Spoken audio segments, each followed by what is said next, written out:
Welcome to 99th Monkey Liberty News for Thursday, July 3rd, 2014.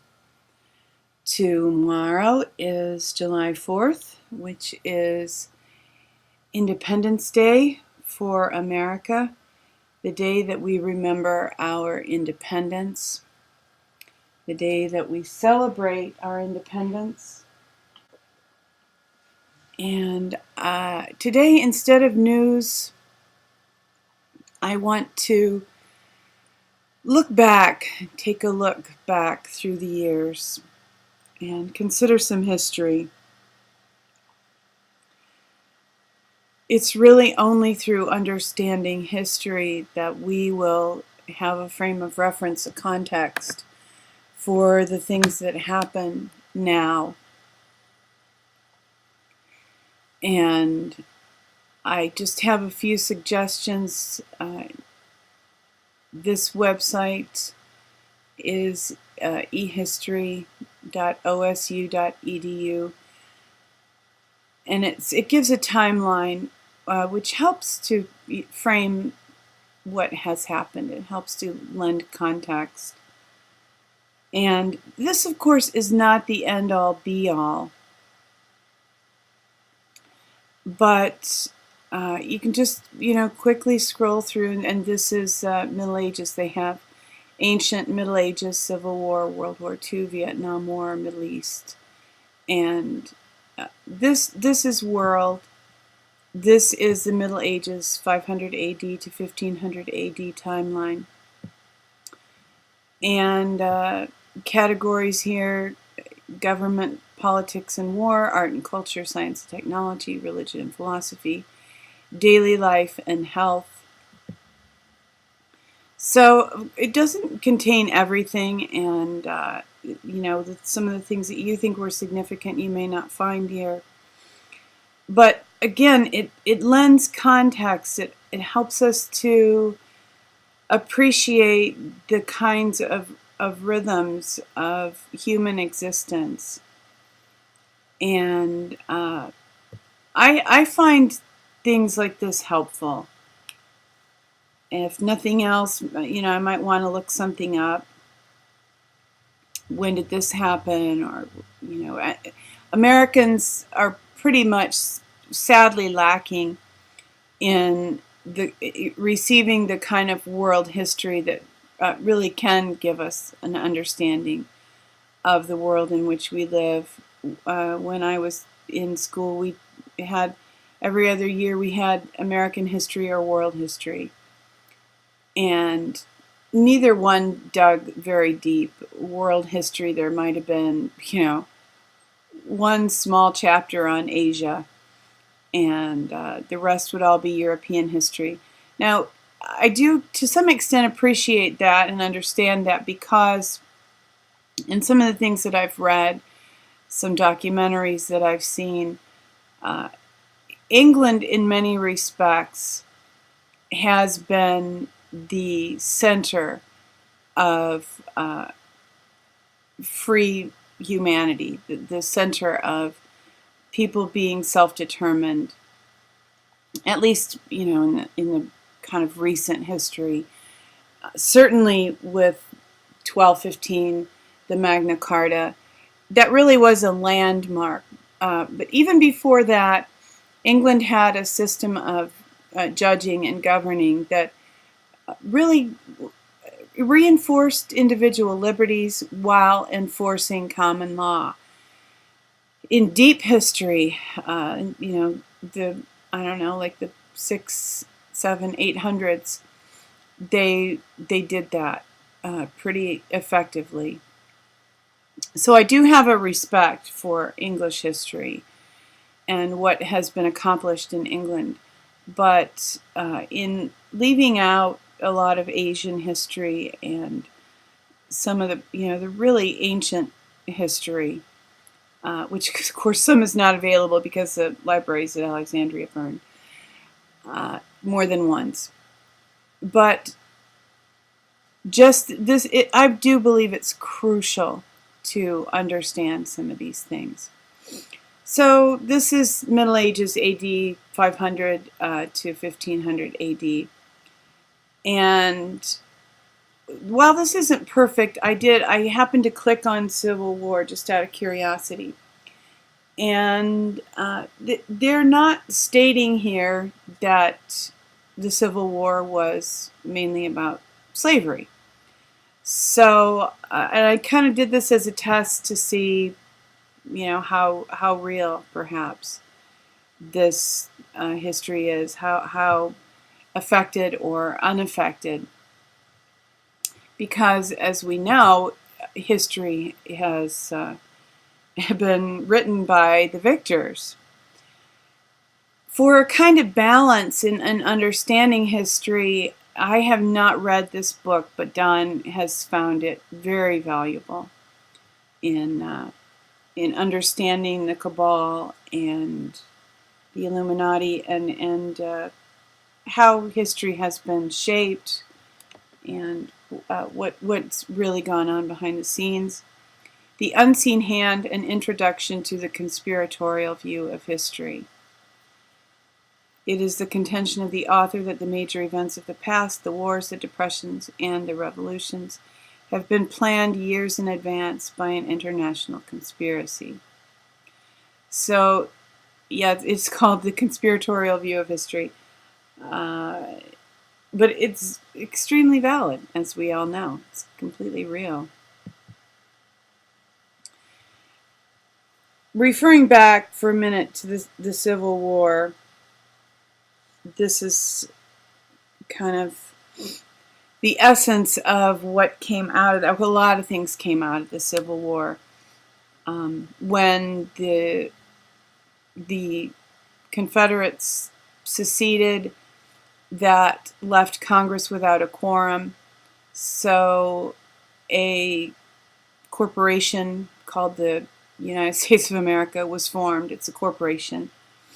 It's not the original constitutional republic. That in itself explains a lot. But here is another outflow of the Civil War. Odds are you have volunteered to be a 14th Amendment slave. The wording of the 14th Amendment takes away sovereignty, which was bestowed upon us originally as Americans. So this was really a very crucial time in American history. And a lot of you probably understand this, but if you don't, it's well worth some time in learning. And as far as Renaissance or Dark Ages, I made this video a few years ago, I guess July 2011. It explains how the money supply has been used to either foster human advancement or impose scarcity and cause the standard of living to fall. And it's just a brief 5-minute video. When I came to understand some of these ideas, at one time I had a clear grasp of them, probably more clear than I do right now. That's why I made the video, to help myself remember.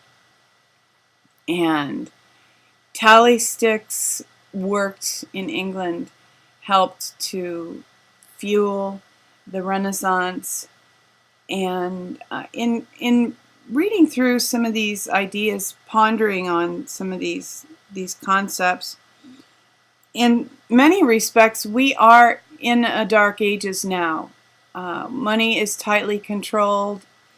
People are tightly controlled. There are plagues. There's death. There's lack. And there aren't new discoveries or new art that are inspiring and awakening people. Now, I do believe that consciousness is being awakened, but not to the extent that it might be. Most people are shrinking as opposed to growing. And that's a huge, broad statement, but I do believe that it's true. Without getting into the details of that, just knowing that people are spending time in their homes watching television, playing video games. They're not out building, painting, creating, interacting in huge measure compared to other times in history. This is 1215.org, and I've mentioned this website many times. Pretty much everything you need to understand liberty and the rule of law and the degree of our liberty as Americans on paper can be found at this website. And this is it just when you just look at this, I know it's daunting. Where do you begin? How do you get into it? But just spend a little time here, and you will come to value this website. And I know people who have pretty much given themselves a complete education on American law by reading through this website. And this is another one, thelawfulpath.com. There's more information here. If you really want to learn about the law, in order to defend yourself, help others understand, this is a good place for learning. And I am mentioning this. I don't talk a whole lot about NESARA at this point. I do believe that we are going to see a change in this country for the better. Whether it will come through NESARA or not, I'm not sure at this point. But it's at least encouraging to understand NESARA and realize that there have been and are Americans who have a little something under the hood, who have made an effort to restore America. And there's a little history here, pretty extensive history, really. And you can understand the tyranny as it has been imposed on America through scrolling through this website. And I'm ending today. How do you put good news on history? I guess you can say that it's still unfolding, and we might see some of our fond hopes for this country and humanity at some point in the future. But I believe that one of the paths to independence and restoration is the concept, no, not just the concept, the existence of the family farm. And this is Small Farmers Journal, and I was actually just looking through my bookmarks, deciding what websites I would like to refer to this morning, and this caught my eye. No starving children. Everyone should have a piece of land to care for. And that was Thomas Jefferson's vision for America, that everybody would have a small farm, a small piece of land, with which they could support themselves and their families. And they would also then have some time to be poets, philosophers, scientists, and to develop themselves. And that, I believe, is really completely doable. Nothing would break the control matrix as effectively as all of us being independent of the matrix, all of us providing ourselves with the essentials, food, water, which of course the reclamator is able to recycle water completely. I've mentioned that many times. Energy, I'm not a big fan of huge acres of solar panels and windmills. I think they're ugly, and I think they are actually very harmful to the environment. However, if people have solar panels on their roofs and a wind generator somewhere on their home so that they are off the grid, that is great. I'm all in favor of independent, individual wind and solar, and of course there are other sources of energy that are also very workable. Some of them have not been released. They're secret patents, but I believe they will be released at some point. And so independent living off the grid, living where nobody is able to sweep the fruits of your labors up to the top of a pyramid. And even as things stand in our country now, you can't be taxed. The labor that you invest in growing food for your family on your land cannot be taxed. Of course, your land is taxed, but it's that essence of human existence, of what's called, currency. What becomes currency? What becomes money?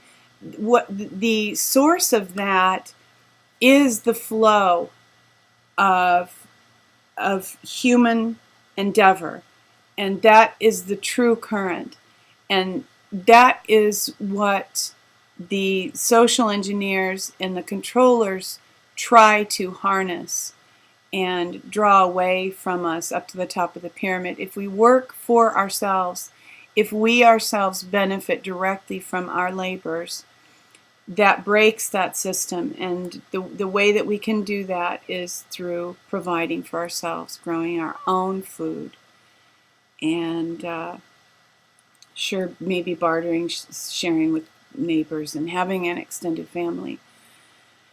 And I want to close today by reading this, and it makes me a little emotional.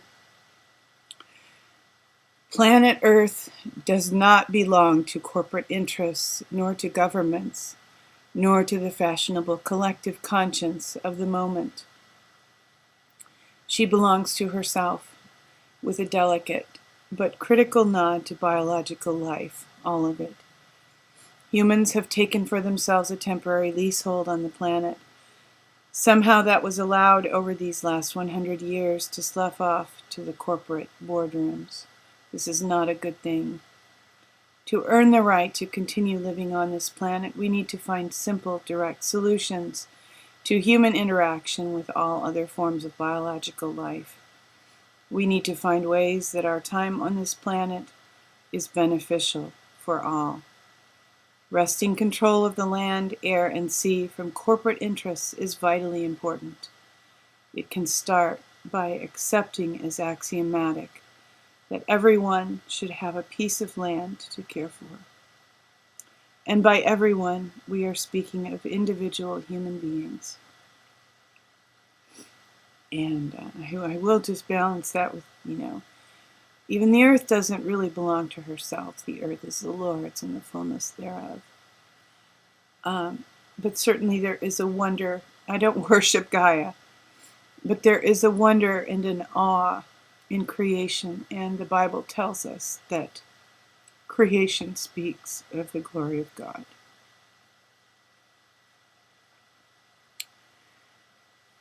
Hoping that you are able to celebrate independence with some awe and some wonder. And I do wish you happy 4th of July, happy Independence Day. Hoping that you will love one another, take care, and insist on liberty. Weeping may endure for a night, but joy comes in the morning.